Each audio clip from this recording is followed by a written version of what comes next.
I'm sure the majority, if not all, the survivors from that day have asked themselves that question. Why me? Psychologists will tell you that feelings of guilt are often experienced by survivors of events or situations during which others have lost their lives.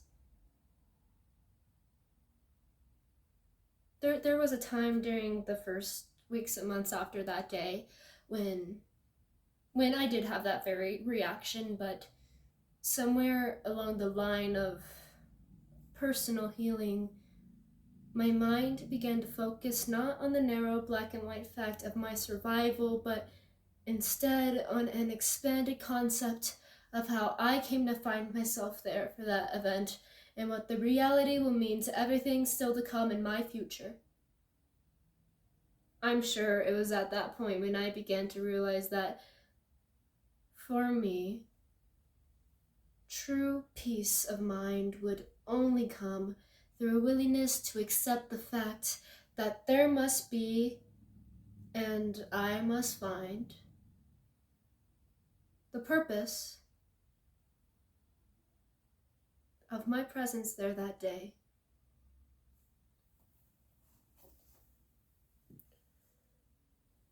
September 11th, 2001, 8:46 a.m.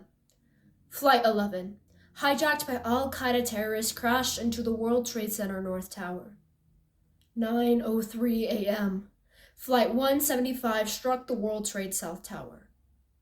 These terrorist attacks killed almost 3,000 people and forever changed the lives of so many Americans. However, it is through the memories of those who died, the realization that lives were forever changed, and the stories of those who were there and survived that we take the time to remember so that none are forgotten. The Stairwell to Heaven by Earl C. Johnson. I arrived at work that day a good half hour earlier than usual. It was a gorgeous day. Bright blue and sunny.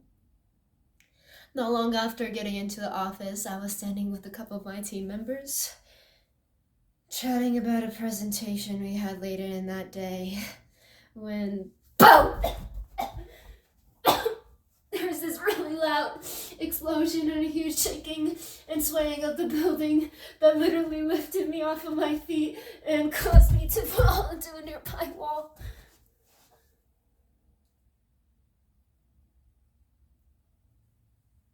The north side of the tower is about 15 feet away, and I could see through the narrow vertical windows that there's this type of debris riding down outside. So I went to my coworker and said, "Get away from the window! We have to get out of here!" And so we slammed right into the crash bar and took off running south out the office back door and into a nearby stairwell immediately to our left. We ran down about 8 to 7 floors, where we soon ran into the back end of the line of all the other smart people who had the same idea. Get in the stairwell and get down.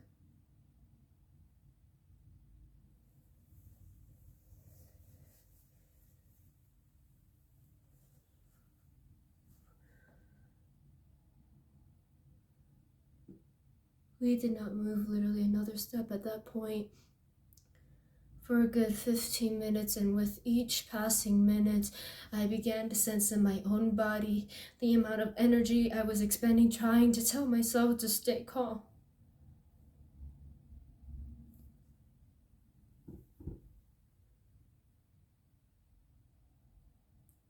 It was at that moment when I realized the goodness of what happened that day inside that stairwell. People helped each other. Whether they were more physically challenged at navigating the situation or from an emotional standpoint, simply needing reassurance, somebody reached out a hand and gave that to them. Complete strangers. Whether it was just giving someone a hug or giving someone an arm to lean on, or in my case, I wound up holding a woman's hand for the better part of the entire way down. It was the extensions of kindness as the natural reaction of people in this situation that stands so starkly in my mind.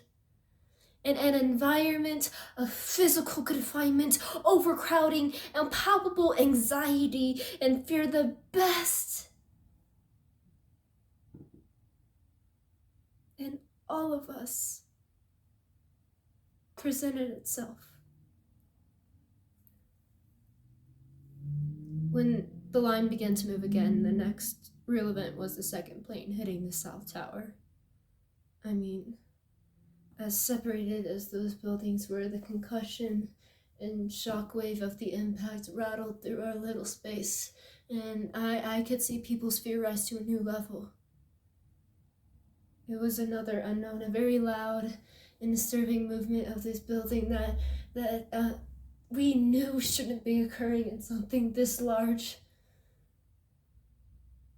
At some point, I think we were in the upper mid-30s when someone on a landing below me opened the door from the stairwell to that floor, which had 50 or 60 people in it when I entered it.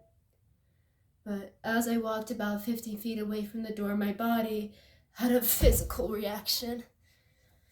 My legs locked up and I stepped out of line to gain my balance, and I looked at my coworkers and said, "We have to get out of here." And so we made our way back into the stairwell and joined up with the rest of the line who had continued in front of us.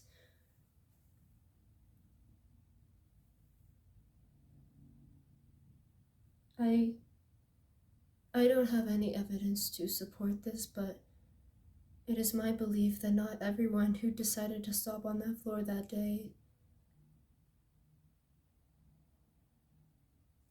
made it out alive.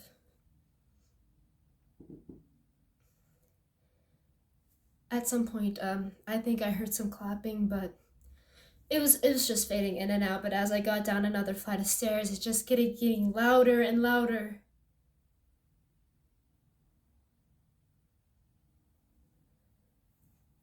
And then I see him. It's a New York City firefighter. He's turning on the landing below and he's marching up those steps in my row telling me, "It's gonna be okay, you're gonna get out," and keep coming. After I saw the first one, they kept coming. Now imagine these first responders rolled up to those buildings, got out, saw what you were seeing on TV, and yet came in to do their job. Where do we get men and women like that to do this kind of job? I mean the self-sacrifice and mentality of these people just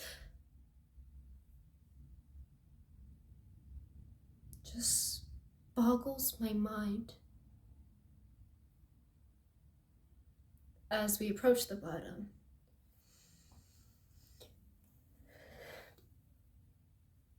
you can smell that we're gonna get out of here. So we made our way around the shopping area and to the other side of the complex, where we hiked up an escalator and stepped out into the bright sunshine and clear blue sky. It was only after stepping a few feet away from the building overhang that I could actually now turn around and look up and see what the rest of the world had been watching on TV.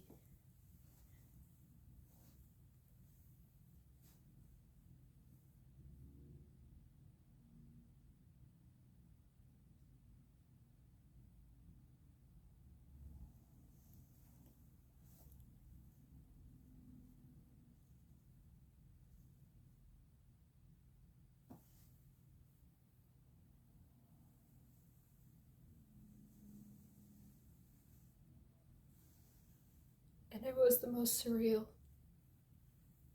unbelievable sight my eyes will ever see.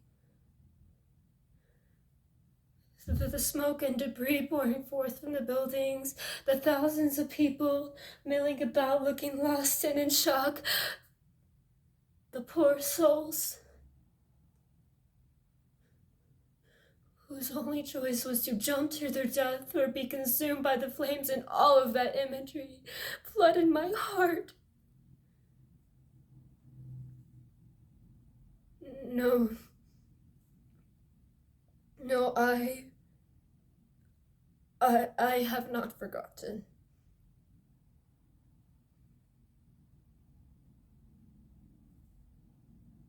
Have you?